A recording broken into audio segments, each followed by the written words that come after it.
Hello, it's Paul Smith here, Touchstone Education, and literally welcome to Touchstone Education. This is our reception area. This is video number 2 in our series about commercial property. If you haven't seen video number 1, please do. Because in video number 1, you'll see exactly what you get for your money, comparisons between, like for like in different areas. Go watch video 1 if you haven't seen it. In this episode, I want to concentrate on time.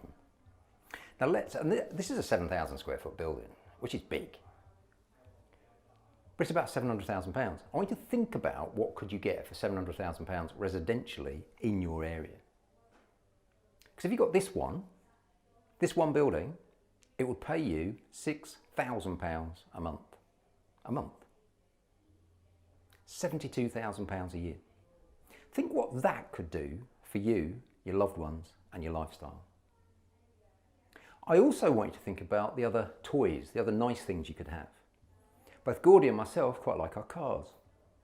And because we run commercial property, it makes sense to buy it into LLPs, limited liability partnerships.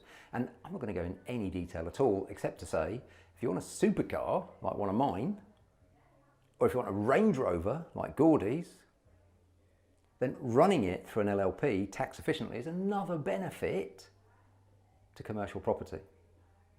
So I want to move through into the office now because I want to share with you the key differences between residential and commercial from a time perspective. Because so many people say to me that, oh yeah, time's my most valuable asset. I agree, Paul. And then they waste it all. So I want to encourage you to stop wasting your time, to reinvest some of it to learn how to do commercial property, and then reclaim all of your time for the rest of your life. All right, let's go through. Let's walk through the main office, and I'll talk to you about some things that I think you're going to find fascinating. The world of commercial property lies through that door.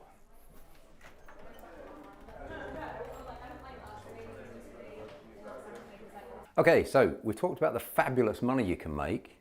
How much of your time is it going to take? Well, let's just have a look. I've made some notes over here. Let's just compare residential to commercial. Because many people watching are going to be familiar with buy-to-lets, and even if they're not, they live in a house or a flat. So kind of everybody understands residential because they either invest in it or they live in it. Commercial, not so much. And it's a bit of a kind of mystery world. All right, so residential this side, commercial this side. And the question I'm going to keep asking time after time for all these different points is how much of your time is it going to take to do this? And how much of your time in comparison is it going to take to do commercial? So let's look at the lease length first. When you get somebody in, how long are they going to stay for? Well, obviously, with residential, the classic is a 6-month AST, Assured Short Hold Tenancy, or in Scotland, SAT, Assured Tenancy. And that means every 6, 12, 18 months, typically the tenant changes. In most cities, the average tenancy is about 9 months. And what happens every time you change a tenant? Well, you get a void, you get an empty period. But now you've got to do some work because you've got to go find another tenant. In addition to finding that other tenant, you then got to do credit checks, you've got to do references. Quite often you've got to do a little refurb because the previous tenant that moved out didn't leave it so nice. So you've got work, it takes time. So this, I'm going to say, is time. That's a cross, that's time intensive. Over here, with commercial, the average is 8 years. So that's, 16 times more. So it's 16 times, literally, multiple 16 times less work. Because you're changing tenants 16 times less often. So that's got to be a big tick. And I'm going to keep coming back to this as I go through this whole piece. It's an FRI lease. Full repairing and insuring lease. So more of that in a second. Management fees.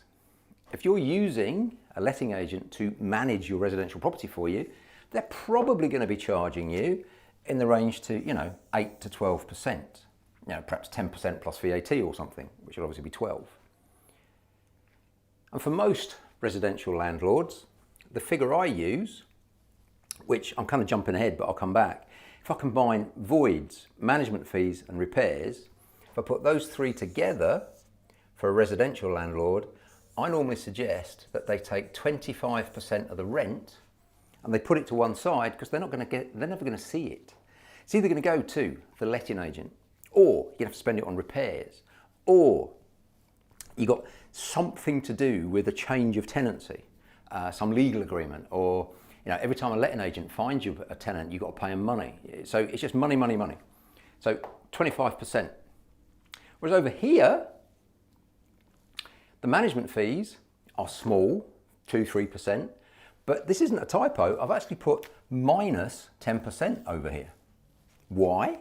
Because the way I write my leases, the tenant pays the management fee in the commercial world. And that means that if it is 3.5%, well, you don't pay it, they do. And if it's minus 10, that means you are the agent and they are paying you to look after them. But compared to residential, there's virtually nothing to do. So again, from a time point of view, dealing with a letting agent on the phone, difficulties, blah, blah, blah, blah, hard. On the commercial sense, easy. Absolutely easy. This is a massive one. The boiler goes, landlord's paying. Problem with the roof, the landlord's paying. One of the windows needs changing, the landlord's paying. The garden fence grows down, the landlord's paying. All of which takes time, effort, money. Time. Negative. Repairs. FRI. I told you I was coming back to it. Full repairing and insuring. The landlord, at the time of the lease is put in place, says the tenant is responsible for everything. Never mind a tile comes loose, the roof falls off. The tenant's got to put it back. This is weird. When I buy a commercial property, very often I won't have a structural survey because if there's a tenant in it, I don't care the condition of the structure because they're responsible, not me. Think about that. So from a time point of view, full repairing and insuring lease, I'm going to give a tick over here as well. Because anything to do with fixing up, repairing, sorting the property out, in commercial, it's the tenant, resi, it's the landlord, it's you if you've got commercial property, if you've got residential property. Tenants' rights, well, in a residential sense, they're numerous and they're growing. One of the core reasons, I think, why landlords fall out with tenants is if a tenant makes themselves intentionally homeless. If they move out, they don't get any benefits. Literally, no benefits. So shelter, and the local authority will say to people, yeah, if you've been made redundant or something, you can't leave the property. You haven't got any money, but you can't leave the property. You have to wait until the landlord evicts you. Otherwise, we're not going to look after you. You've made yourself intentionally homeless. You moved out voluntarily. And that can often lead to 6-9 months of legal wrangles, bills of tens of thousands of pounds. Horrible. Horrible. And the tenants' rights are growing. They're talking about lifetime tenancies. And in case you're thinking, oh yeah, nonsense, that will never happen. Well, here's the news. It's already happened in Scotland. So in Scotland, a tenant can move in now. They've got to give you 1 month's notice from whenever they want to move. So they can move at the drop of a hat, 1 month's notice. You, on the other hand, cannot throw them out ever as long as they're up to date with their rent. Regardless of what you want to do with your property, you can't because it's regarded as their home first and foremost.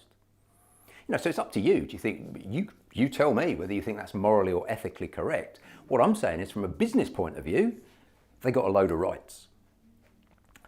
Commercial, few. They're entitled to quiet enjoyment of the property for the duration of the lease. If they don't pay, next day, change the locks. CRA, commercial rent arrears recovery, 21 days, they're out. And after the first 7 to 14 days, you can seize all their property and sell it. It's pretty harsh, isn't it? Draconian. And I think the reason it's so draconian, because it's so draconian, it hardly ever happens. Because there's very few consequences here of the tenants dragging their heels and causing a problem. They do it all the time. Over here, because they know from a legal perspective they're going to get crucified, they don't do it.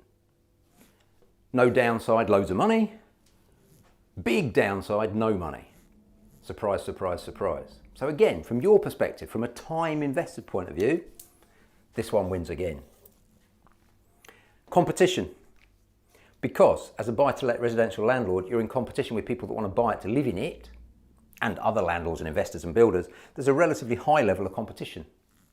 So in terms of the time it takes you to find a deal, it's quite a lot because you've got to go and look at lots of deals. Whereas with commercial, you've got relatively low competition because virtually no residential investors know how to do it.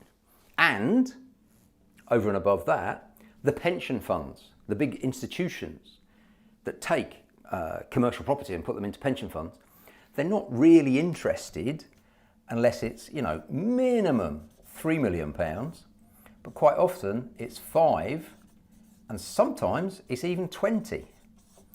So you've got this complete sweet spot of anything between, 100k all the way up to about £3 million. And there's really hardly any competition because the average residential landlord ain't got a clue where to start, so doesn't look at it. And the pension funds, the institutions, it's too small. So who's going to buy it? My suggestion, my friends, is you are and going to make fantastic returns. Think again about this building. This is £700,000, this building, making £72,000 a year. Please tell me how you can do that in residential. You can't. That kind of return is just not available. But if you were out there looking for £700,000 houses in many parts of the UK, massive amounts of competition. Same thing in commercial, none. Tax. Well, the whole Section 24 anti-landlord legislation, blah, blah, blah, blah, capital gains, it's expensive and it's getting worse. None of that stuff applies to commercial and you get a load of tax breaks. So I'm not going to go into that today, but I'm just saying there's a load of tax breaks.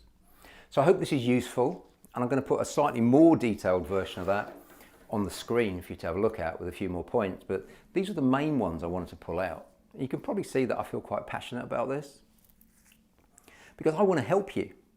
I know you're sitting there confused and thinking, well, I wish I could do this, but I can't for all these reasons. I've got a job. Okay, well, listen to my discussion with my friend Mark. He's got a full-time job in the city, but what he did is he used a professional, one of these people that does the management. He used a professional to go and source the property for him, to go and buy the property for him. And that one property is you listen. What we do in our discussion is we're comparing a 3-bed in Croydon to what he bought. Now, I don't want to spoil it, but you just listen to how much money he's making from that one property.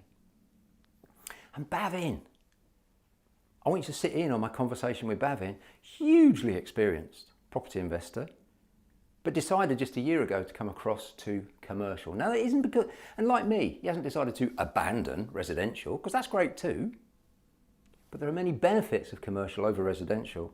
And once you've done it once, I promise you, you're not going to be able to stop doing it. Anyway, let's go and have a chat with Mark and Bavin. See you in a bit. First question, why commercial property? Why not residential property? You've been into property before, or is it new? So I'm fairly new to property. I've only been in it in about a year, for about a year rather. I've got a few service accommodation units on a rent-to-rent basis. Yeah. But they are quite hard work. So I looked at HMOs. Yeah. And the model I was following was particularly in London. Buy a 3-bed, convert to 6 tenant. And is that quite capital intensive as well? Can you get all your money? Yeah, very much so. Unlikely, I would say. So to do one of these HMOs in London that you've been doing, what's a typical purchase price? So I'm looking in Croydon, which a 3-bed property, anything from 380, 390 up to 450, 460. And when you buy a property like that, do you need then to spend some money on it? Oh yeah, I mean, yeah, certainly if you're looking at an HMO where you actually want to make a decent return on it, you're going to spend, it's going to be conversion costs to a 6. Probably with your fees and your stamp duty, you're not going to be far away from $500,000, are you? Correct, easy. But when it's all done, what might it cash flow after all your costs? But net, I would have been well happy with 1,500. Well happy. 1,500. Yeah, So well happy. 18,000 a year. But you'd be maybe 3.7, 3.8% profit on your outlay of 500,000. But over time, I realized I could actually move a lot quicker and get a lot more for my money with commercial. The big driver for me is that I'm looking to be financially free. How did you find out about this deal? It's one of the things that's on the course. You know, find a good commercial surveyor. Indeed. They will help you find these properties. So this particular property came up in auction. The auction was middle of July, so holiday period. Yeah. In London. Yeah. In a residential auction. Oops. Yeah. Oops. Okay. And just to add, the property is in Cleethorpes. How many times did you go and see it? Just the once. Well, so to be fair, Kirsty went and saw it. I went and saw it after I bought it. What is it? So it is. So I bought the freehold. It's a combined bar and restaurant downstairs with a 7-bed boutique hotel upstairs. It's all under one tenant, 10-year full FRI lease with 7 years remaining. Rent is 48k a year. Boom, 48k a year. So even if they moved out after 7 years, they're still going to have paid you like the best part of 350, about 334,000 or something. What'd you pay? Well, it went on the auction at 400. Didn't sell. Renegotiated and got it at 385. If you just bought a regular 3-bed semi in Croydon for 385, I'm guessing you could. And then you let it out as a buy to let. After you paid your mortgage and stuff, what are you going to make? A few hundred quid? If that, yeah. Or you buy a bar, restaurant, hotel, 7 beds, boutique hotel in Cleethorpes with the same money, 385. And how much did you say they're paying a year? 48k. £48,000. Yep. That's £4,000 a month. Yes. What's the mortgage going to cost you? So, as a beginner, my first commercial property, I think the rate what we quoted, the rate is around about 6%. So you're talking about £1,500. So after a month, yeah. So after mortgage costs, about 2.5k. You keep doing this for a few years, and 1-2 years down the track, never mind your new properties will be at 2.4% instead of 6% interest. But you'll be, of course, in a couple of years' time, you'll be able to take this one and remortgage it for exactly 2.4 or whatever. So with your experience, you've done the course, you've got the property, what would you say to people that are sort of sat there thinking, I can't do this, it's too hard? Oh, think again. Good grief. Look, if you're prepared to put the effort in to do an HMO, trust me, it's the same, if not, in fact, it's probably easier to do a commercial. What are you practically going to have to do on a month-to-month basis to manage that property in Cleethorpes? Nothing. But I'll pay 10% for the agent to make sure that on a 6-monthly basis that things are checked out. It's worth it, trust me. Okay, all right. Well, look after yourself, my friend. You too. I'll see you soon. I'm always interested when people like you decide to come do the commercial course, specifically because you've been a residential landlord for a long time, haven't you? That's true, yeah. From last 20 years. Did you ever consider doing any kind of commercial at all, or was it just resi? No, it's always a resi. You know, I did a commercial property course before, but then at that time I found it very, very hard. Yeah. But with yourself, once after done the course, you know, I'm more confident of doing it more commercial properties now. So since the course, what kind of projects have you been looking at, and have you made any progress? After the course, I have looked into few commercial small deals, but then at the moment I'm doing currently 2 deals. One project where it has got like a care home business, and also it has got like a shop. So 3 properties in like a terrace houses, and 25% of the properties are converted into 2 shops, and then 75% of the residence is converted into care home business. So is that all on one title? Yes, it is on one title. What would you do with that, Bhavin? Yeah, no, the shop is already paying £25,000. Another shop paying £10,000 rent potential. It's empty at the moment. So £35,000 is rent already coming in from that 2 shops. Perfect. care home business is generating 436,000 turnover. After the cost and all the expenses and salaries and all paid off, net income is 140,000. So what we are planning to do is we are planning to sell the business like a 3 times of the value, 140,000 times 3. So around 420,000 pounds. Yeah. Roughly we can be able to achieve from the business. And we have got to inquire where we can be able to generate the rent from that care home business, whoever we sell it to, around 80,000 pounds. So if you add all that together, you'd end up with 115,000 pounds a year. That's true. Income. Yeah. But you're at that point, you're not operating anything. You're the landlord. What's the purchase price on this one, Bhavin? Purchase price, I'm negotiating with him for around between 1.3 and 1.4. So let's say you end up with a commercial loan of £1 million, which is likely, isn't it? Roughly, depending on the purchase price, whatever. Yeah. Have you talked to brokers yet about interest rates on that loan? I've done initial inquiries and then it's come back around 5%. So 50,000. So it's about 4,200 per month interest. Why do you think more landlords don't look at commercial, and what advice would you give them? I think more landlords are feeling that the commercial is hard to get it because they don't understand the lease and shops and where they find it residential is more easy to do that. But once you learn about the commercial property, it's much easier. Plus, there are so many benefits which commercial property has, which residential property cannot have it.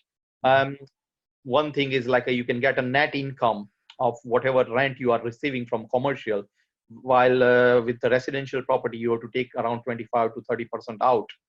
Are you happy that you did commercial? And what recommendation would you make to anyone that's thinking about doing commercial?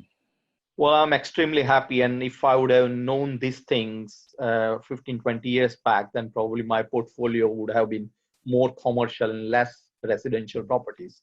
So I thoroughly recommend to do the commercial property course. And by learning from you, it has created a lot more understanding of commercial property and made it so much easier to go ahead and do the commercial property myself. So I thoroughly recommend your course. Okay, so the end of episode number 2. Hope you really enjoyed that. Those fantastic projects you've seen. If you've liked it, please literally like it. As always, if you could share it with just two people that you think would really benefit from this opportunity that we're sharing with everybody for wealth through commercial property. And watch out for video number 3 coming up shortly.